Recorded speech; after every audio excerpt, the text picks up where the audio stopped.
Assalamualaikum warahmatullahi wabarakatuh. Perkenalkan, nama saya Syifa Novia Algani dengan NIM 161125101161. Di sini saya akan memaparkan hasil diskusi saya mengenai seorang pasien dari keluarga kurang mampu datang ke laboratorium untuk pemeriksaan darah. Ia tidak memiliki cukup uang untuk membayar biaya pemeriksaan. Di sisi lain, ada pasien VIP yang meminta hasil laboratnya dipercepat meskipun prosedur standar belum selesai. Jelaskan prinsip kemanusiaan tentang keadilan, kasih sayang, kesetaraan, dan tanggung jawab. Kasus ini menyentuh beberapa prinsip kemanusiaan. Yang pertama, keadilan.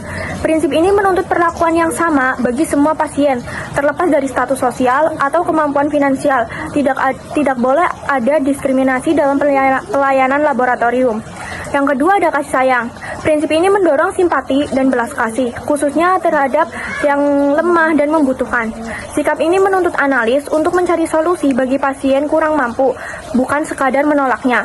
Kemudian yang ketiga, ada kesetaraan. Prinsip ini memastikan bahwa setiap individu memiliki akses dan kesempatan yang sama. Dalam konteks kesehatan, ini berarti menghilangkan hambatan finansial bagi pelayanan dasar. Kemudian yang keempat, ada tanggung jawab. Lembaga kesehatan dan profesionalnya memiliki tanggung jawab moral untuk berkontribusi pada kesejahteraan masyarakat, terutama dalam membantu kelompok rentan. Ini termasuk memastikan bahwa kebijakan biaya tidak menjadi penghalang bagi diagnosis penting. Selanjutnya, ada sikap kita terhadap pasien VIP. Yang pertama, berpegang teguh pada integritas atau amanah. Analis wajib menolak permintaan percepatan yang melanggar SOP. Integritas atau amanah menuntut analis untuk menjaga akurat hasil. Bisa tercantum pada Quran Surat An-Nahl ayat 90. Yang kedua, ada profesionalisme atau itqan. Menjelaskan secara ramah namun tegas kepada pasien VIP bahwa hasil akan dikeluarkan secepatnya sesuai prosedur kendali kualitas atau QC yang harus dilalui demi keselamatan pasien. Sikap kita terhadap pasien yang kurang mampu. Yang pertama, empati dan kasih sayang. Analis harus bersikap ihsan, melakukan yang terbaik, alih-alih menolak karena ketiadaan biaya. Analis harus segera mencari informasi dan solusi institusional. Bisa tercantum dalam surat Al-Maidah ayat 2. Selanjutnya, tanggung jawab kolektif atau ta'awun.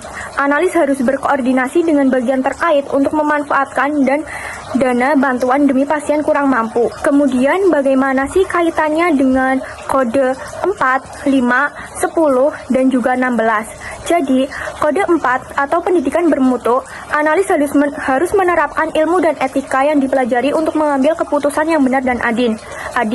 Kemudian, yang kode 5, kesetaraan gender.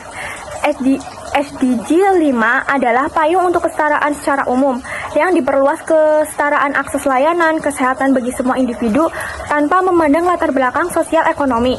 Kemudian kode 10, mengurangi ketimpangan. Analis memiliki tanggung jawab untuk mengambil tindakan yang mengurangi hambatan finansial agar pasien kurang mampu tetap mendapatkan pemeriksaan yang dibutuhkan. Kemudian kode 16, perdamaian, keadilan, dan kelembagaan yang tangguh. Menolak perlakuan VIP yang melanggar prosedur dan mencari solusi bagi pasien kurang mampu menunjukkan kelembagaan yang kuat dan berintegritas yang menjunjung tinggi keadilan, bukan tekanan, kekuasaan, atau uang. Bagaimana sih tindakan nyata seorang analis untuk menjaga etika dan kemanusiaan? Yang pertama, bagi pasien yang kurang mampu, inisiasi solusi biaya.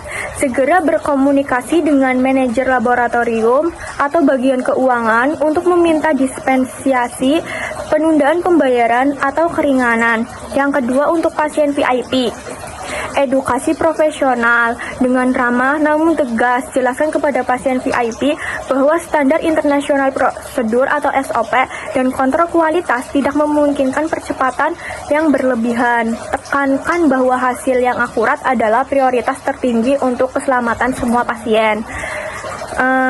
Dari penjelasan tadi, kita dapat mengambil kesimpulan. Kasus ini menegaskan bahwa menjadi analis kesehatan berarti menjadi penjaga mutu dan penjaga kemanusiaan. Saya menyadari bahwa tugas saya tidak berhenti pada pengambilan darah, tetapi juga memastikan bahwa sistem kesehatan berfungsi secara adil. Prinsip keadilan dan tanggung jawab sosial menuntut saya untuk menjadi advokat sistematik yang berani menolak perlakuan istimewa dan aktif mencari solusi bagi mereka yang terhalang biaya. Komitmen saya adalah menempatkan kebutuhan medis dan martabat semua pasien di atas kekayaan atau kekuasaan sejalan dengan nilai-nilai Islam dan kemajuan. Terima kasih, itu saja yang dapat saya sampaikan, kurang lebihnya mohon maaf. Wassalamualaikum warahmatullahi wabarakatuh.